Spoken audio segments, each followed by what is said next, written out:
Imagine being 3 times richer than Jeff Bezos.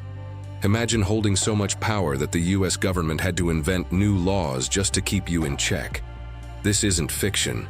This is the story of the man who built modern capitalism, John D. Rockefeller.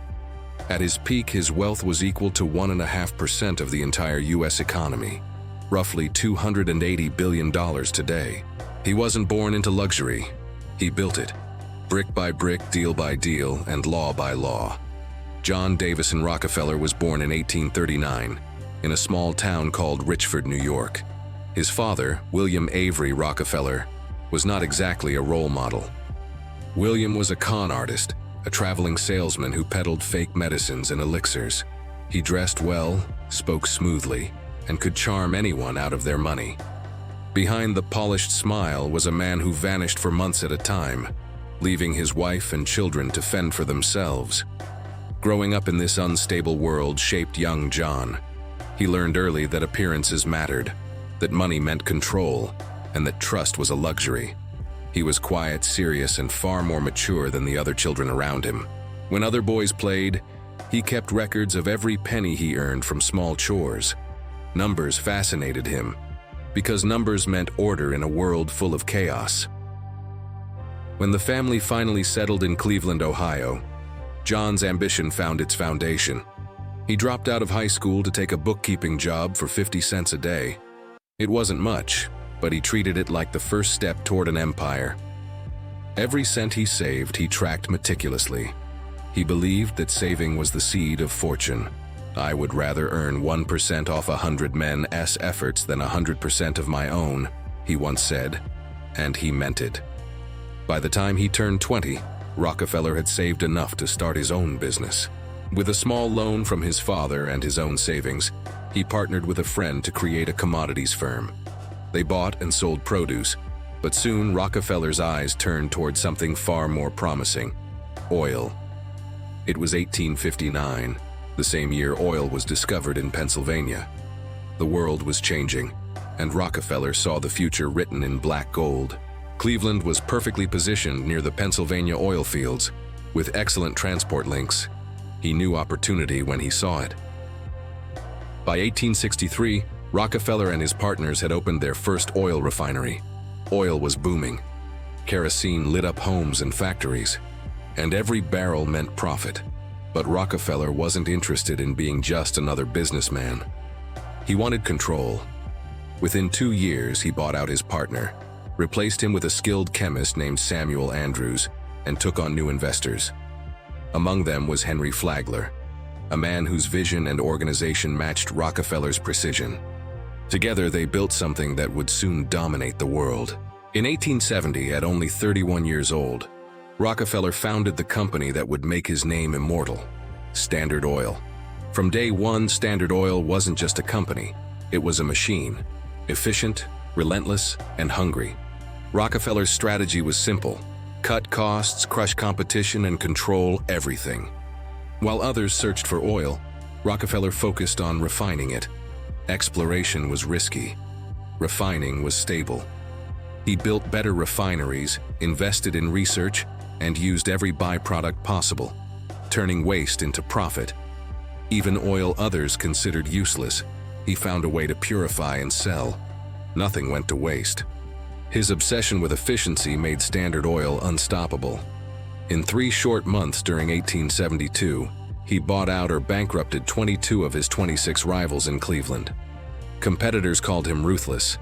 The public called him an octopus, its tentacles reaching across industries, railroads, and even into politics. But Rockefeller wasn't breaking the law, at least not yet. His deals with railroads gave him secret discounts and rebates that no one else could get. He promised massive shipments, 60 carloads of oil a day, in exchange for lower transport costs. Rivals couldn't compete. They either sold out or shut down. Standard Oil grew until it controlled 90% of America's refineries. It was more than a company, it was an empire. And Rockefeller ruled it with an iron will. Employees described him as calm, cold, and calculating. He never raised his voice, but everyone knew he was always 3 moves ahead. Yet success came with a price. The more powerful Standard Oil became, the more enemies it made. Journalists exposed its secret deals and crushing tactics. Politicians who once admired Rockefeller began to fear him. His power over the nation's economy was absolute. And when one man controls that much wealth, even governments start to worry.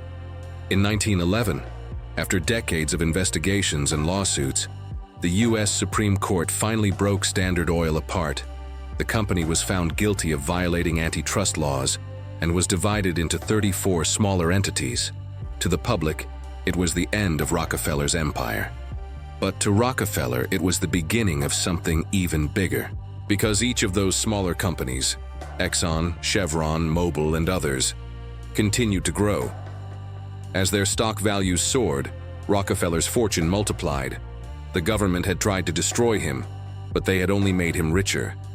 By then, though, the relentless drive that built his empire had started to destroy his body. Decades of pressure and paranoia had taken their toll. His hair fell out. His skin turned pale. He looked decades older than he was. Journalist Ida Tarbell described him as one of the saddest objects in the world. The man who once dominated an entire industry had become a ghost of himself. But this is where the story changes. Because Rockefeller, for all his ruthlessness, was not content to be remembered as a villain.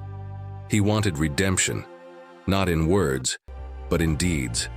In 1913, he created the Rockefeller Foundation, one of the first and largest philanthropic organizations in the world. Its mission was simple: to improve health, education, and science. With his vast wealth, Rockefeller built the University of Chicago, funded medical research, and helped create vaccines for diseases like meningitis and yellow fever. He established the Rockefeller Institute for Medical Research, which would go on to revolutionize modern medicine.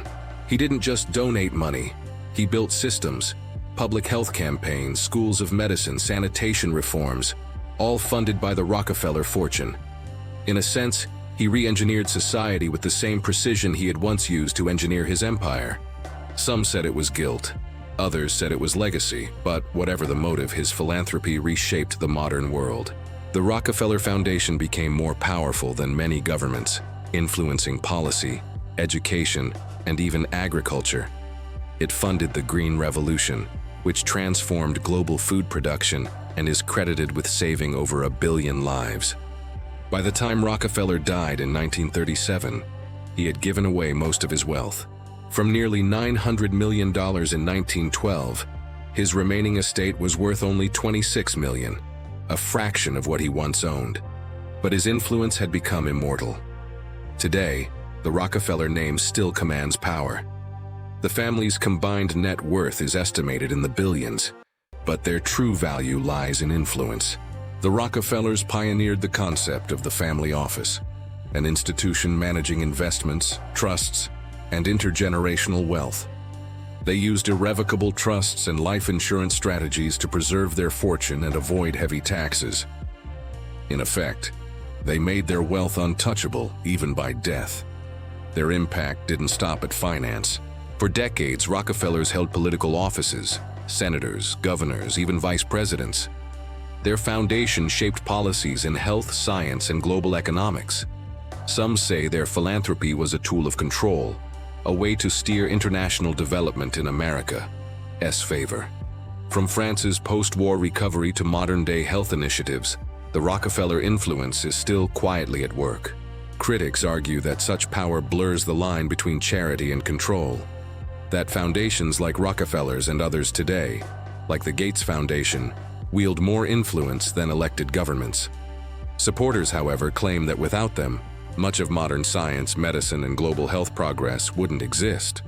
The truth, perhaps, lies somewhere in between. John D. Rockefeller was a paradox, a man who built his empire through ruthless ambition, yet spent his final years trying to heal the world his empire had scarred. He played by the rules, but when the rules didn't fit, he changed them. He gave away his fortune, but ensured his family's power would never fade.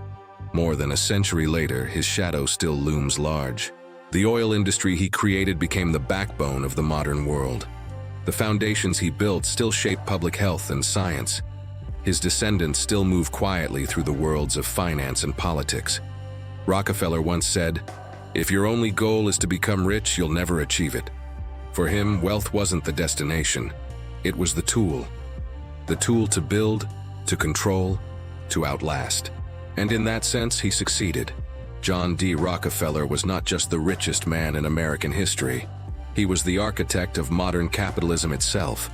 A man who built an empire from nothing, redefined philanthropy, and left behind a legacy that still shapes the world we live in today. So was he a genius visionary, or a ruthless monopolist? A savior, or a sinner? Maybe he was both. Because sometimes the people who build the world are the same ones who break it. This was the rise and legacy of John D. Rockefeller. You've been watching Pastify Hub, where history comes alive. Like, subscribe, and discover the stories that shaped our world.